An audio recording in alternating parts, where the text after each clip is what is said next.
หลังจากผูกแขนแล้วนะครับอันนี้ ล้มมาเนี่ยเอาแตะปลาปูมันเป็นตุ๊กตาอยู่โอ้แล้วไปร้านเขาดามมาแม่มาเพื่อนนะมาโย่เลยไปโยนคนเนี่ยพอดีเลยจบไปจะเลยลูกจับเลยปูมีเอาเฮือแล้วปูเป็นก้มเสื้อรู้ล่ะเอาล่ามโบราณเอาแก้บ่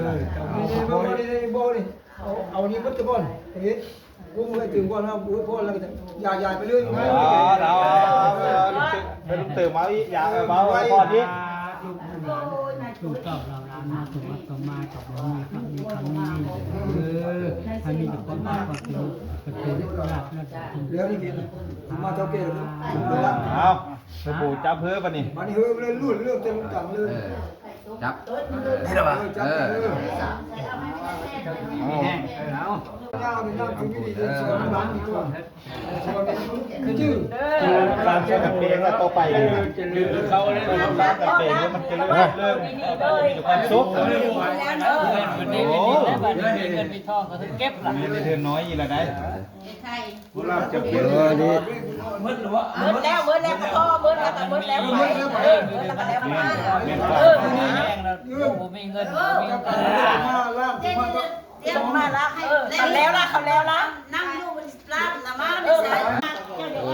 เอาเนี่ยขาวคนแค่ขาวนี่เด้อขออนุญาตน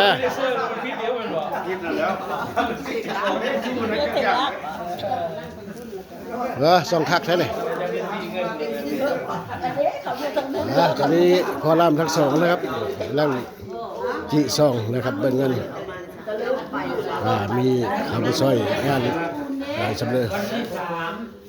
วันที่สามยกชื่อไปเอ็ดบุญอยู่บ้านน้อยตอนเช้า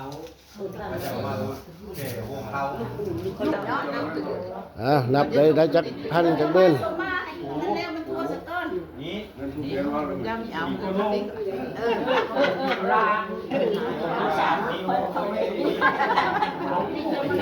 เอาขาขามเลยครับมีเงินผู้แขนเขาเด้อเงินผู้แขนได้10,000 1,100เอาเมีอะไรเมีแล้วเมีอะไรมีร้านเขามีโผล่หม้อเมีแล้วมีมาสะท้อนโอ้เขาแก้เขาถามว่าคือพลามประชุมกันนี่คือพลามกันแล้วจะพิจารณาพอแล้วจะได้พิจารณาตามหลังจะเขาจะได้ก้อนไหนบอกโอ้เก็บเดี๋ยวไปซื้อเหล้าอย่าได้เดี๋ยวไปเอฟพิโลทั้งสิ้นหลังเอาไปสร้างเนื้อสร้างตัวมีแต่ว่าเขาเก็บไปก่อนไปสร้างเนื้อสร้างตัวเอาลูกวีเราเข้ามาไม่ได้ค่ะเอาปนูมาแทนก็ได้เรานั่งเนี้ยลูกวีเราขาเราจังคอยก็คือเดียวนี่คือนี่คนกระจังคือเดียวนิดมาอย่าได้เงินนี่น่ะเอาเมียแล้วเขาไปทำกันนี่แรงมากเมียเราเข้าไปก็ได้เนาะเมียนะเมียมันเงินซื้อเราไหนลูกมันหลายเบิร์ด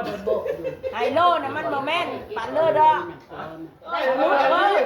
มันหูรูดนี่เดี๋ยวเลยไปเลยครับกันครับเอ้ยได้บ่ได้อยู่แล้วไม่ได้ทำวิดีโอยังไม่ได้เอาไว้กองสาจึ้งไว้เลยไหมจึ้งไว้นะจึ้งไว้เอาโอเคเอาขออนุญาตเด้อเอาเบอร์ไหมเอาทำไม่ยุ่งเอาได้ลายเขาได้นะบอกแก้จึ้งแกงอะไร1,100เอาเงินลูกแขนวันนี้เอาไว้สร้างไว้สาเด้อเงินตัวนี้เอาสมมาพอละตัวนี้เจ้าบ่าวเจ้าสาวครับสมมาพอลามนะครับ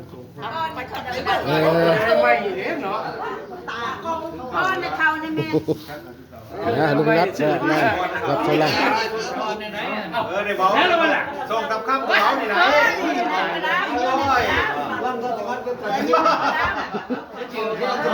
เราไปเจอยกนาทีวันนี้เราฟังคำที่พี่น้องบอกนะก็แบบนี้เรือมันมีดีต้องนี้ล่ะอย่าเอามาซื้อจืดพี่เล็กเหมือนโคตรนะพ่อลามันดินไหนตัวเรือมันไม่ดีตัวเรือมันดีเก็บมาเก็บมาสร้างเก็บมาตัวเรือว่าถ้าครอบครัวเจริญไปมาเรื่องการแก้วเรือกันเย็นงานมากเรือมีแล้วบ้านี่เรือไว้กินเหล้าเนี่ยจะ200-300กันยาเนาะนั่นคือสมมติย่าครอบครัวเจริญก้าวหน้าต่อไปนี่พลังอันร้อนอันเรื่องนี้ดีครับป้าโยกป้าคนเลยเอาถูกที่ก่อนดิ เอาเธอเด็กเลยยังร้องไงเธอเด็กแล้วเลยพ่อทางรถเจ้าลืมกับเขา เธอลุงบุญเราเป็นคนใหญ่ ยังเจ้าญาติเดียวเขา โอ้สมมาลูกเข้าเจ้าสาวสมมาสมมาญาติทางกระบ้านนะครับ คนบอกมาแล้วเอาเลยเนี่ยบ้านเขาเอาเลยเลี้ยงลูกเอาหน้า จะเก้าจะกินเงี้ยเปลี่ยนแปลงตั้งเสือจะเก้าไม่เอาแบบน่ะเลิกพอแค่นี้โถ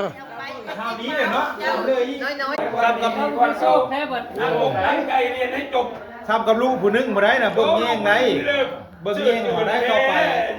จบนะต่อไปเบิ่งแย่งจบมาดิส้มมีตัวเลือกต้องส้มส้มต้องเบิ่งต้องแย่งจงมาเลยสนับสนุนมาแท้แพงแท้ว่าลูกมันรู้ตัวได้ลูกก็คือเข้าทั้งหมดนะลูกเจ้าคนเบ้ยได้ลูกเจ้าตอนเป็นเจ้านะไม่ได้เลยเลือดถึงไปนี่เราไปโก้ละโก้ละ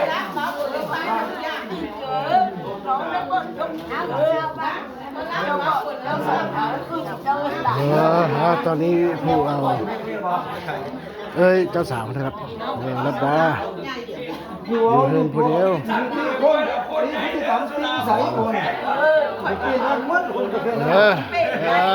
ดีแล้วดีเจ้ครับได้เป็นได้ดองนะครับ ครั้งเดียวได้